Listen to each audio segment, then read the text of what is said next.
नमः शिवाय। वो धाम जहाँ साक्षात महादेव वास करते हैं, वो स्थान जहाँ आने पर सभी तीर्थों का पुण्य मिलता है, वो जगह जहाँ दो पवित्र नदियों का संगम है और वहाँ विराजते हैं भगवान भोलेनाथ। आप जानते ही हैं कि भारत में शिव भगवान 12 अलग अलग ज्योतिर्लिंग के रूप में विराजमान हैं, लेकिन मध्य प्रदेश में इनमें से 2 ज्योतिर्लिंग हैं। एक उज्जैन जहां विराजित हैं कालों के काल महाकाल, तो वहीं ओमकारेश्वर में देवों के देव महादेव साक्षात वास करते हैं। इसी दिव्य धाम ओमकारेश्वर के आपको दर्शन करवाते हैं, साथ ही बताते हैं यहाँ का पौराणिक महत्व।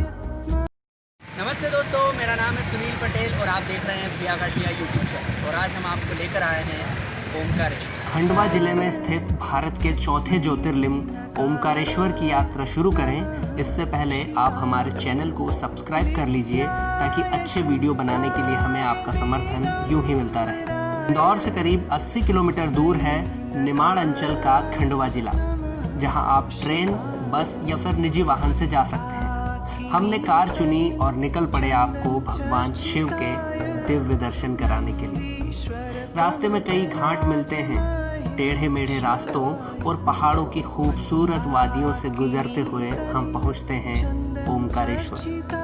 प्राचीन काल से बसे इस नगर में अभी भी आधुनिकता की चमक दमक तो नहीं है, लेकिन एक ग्रामीण और छोटे शहरों वाली शांति आपको यहाँ पर जरूर मिल जाएगी। नगर में थोड़ी दूर बाजार से गुजरते हुए गाड़ी के पहिए थमते हैं मध्य प्रदेश की गंगा कही जाने वाली नर्मदा के किनारे।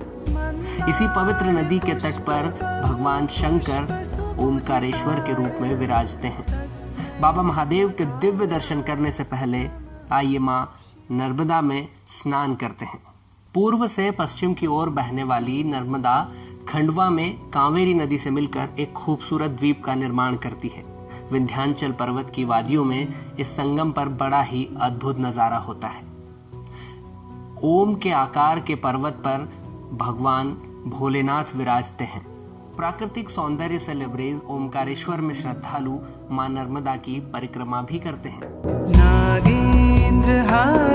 धार्मिक आस्था के केंद्र भारत में नदियों का हमेशा से ही बड़ा महत्व रहा। हमारे यहाँ भारत में गंगा को सबसे पवित्र नदी माना जाता है और उसके बाद अगर किसी नदी का स्थान है तो वो है नर्मदा। नर्मदा देश की 5 सबसे बड़ी नदियों में शुमार है। नर्मदा नदी के बारे में ऐसा कहा जाता है कि इसमें स्नान करने के बाद इंसान के सभी पाप धुल जाते हैं। अब मां नर्मदा में स्नान कर अभिषेक के लिए जल लेकर भक्त बड़े से पुल को पार कर पहुंचते हैं प्रभु के द्वार।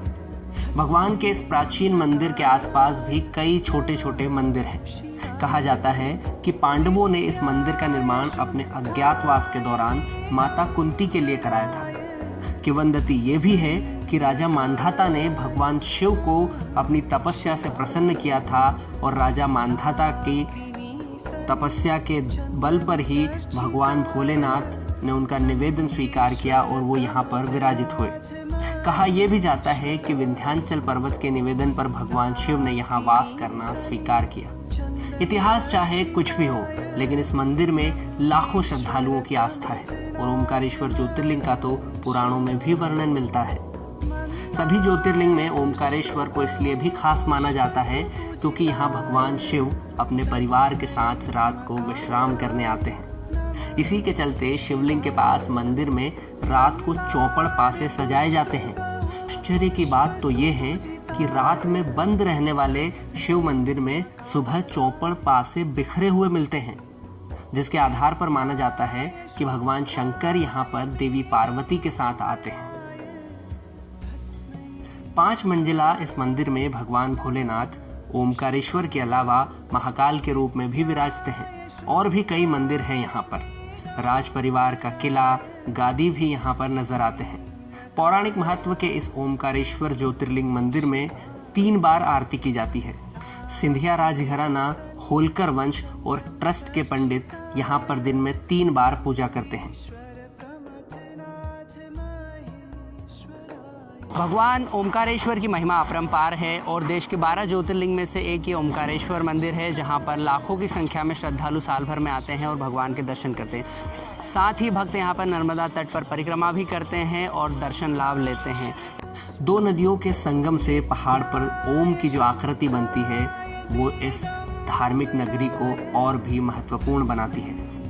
ओम के आकार के नजर आने वाले इस पर्वत पर श्रद्धालु मां नर्मदा की आरती करते हैं। साथ ही परिक्रमा पथ पर सैकड़ों मंदिर आते हैं जहां पर भक्त दर्शन करते हैं और पुण्य लाभ लेते हैं। शास्त्रों में शिवपुत्री कहलाने वाली नर्मदा के तट पर भगवान शिव यहाँ ओमकारेश्वर और अमलेश्वर दो रूपों में विराजमान है। नर्मदा एक ऐसी नदी है केवल जिसकी परिक्रमा होती है और भक्तों की मनोकामनाएं भी यहाँ पर पूरी होती है। प्राचीन नगरों को अपने किनारे पर बसाने वाली मां नर्मदा की आरती की जाती है। पतित पावन मां नर्मदा के तट पर भगवान ओमकारेश्वर हर सोमवार को पालकी में सवार होकर आते हैं। सावन महीने में शिवजी के नगर भ्रमण का विशेष महत्व होता है। इस दौरान ओमकारेश्वर की सवारी में हजारों श्रद्धालु शामिल होते हैं। सावन महीने के अलावा नर्मदा जयंती, महाशिवरात्रि, हरियाली अमावस्या पर भी यहाँ भक्त बड़ी संख्या में आते हैं और पुण्य फल प्राप्त करते हैं। देश भर के अलावा विदेशों से भी यहाँ पर श्रद्धालु भगवान भोलेनाथ का दर्शन करने आते हैं। तो ओमकारेश्वर की नगरी में श्रद्धालुओं को आने के लिए सबसे सुगम रास्ता इंदौर में है, जहाँ पर एयरपोर्ट भी है और वहाँ से ट्रेनें भी चलती है। साथ ही साथ आसपास के इलाकों से भी बस के जरिए यहाँ पर श्रद्धालु आ सकते हैं। यहाँ पर श्रद्धालुओं को ठहरने के लिए होटल की व्यवस्थाएं भी हैं और भी अन्य तरह की है जो मां नर्मदा के किनारे एक प्राकृतिक वातावरण में उनको बहुत ही सुखद एहसास कराती है। भगवान शिव के इस दिव्य और चमत्कारी ज्योतिर्लिंग के दर्शन से आपकी भी मनोकामनाएं पूरी हो। हम यही प्रार्थना करते हैं कि भगवान ओमकारेश्वर आप पर अपना आशीर्वाद बनाए रखें।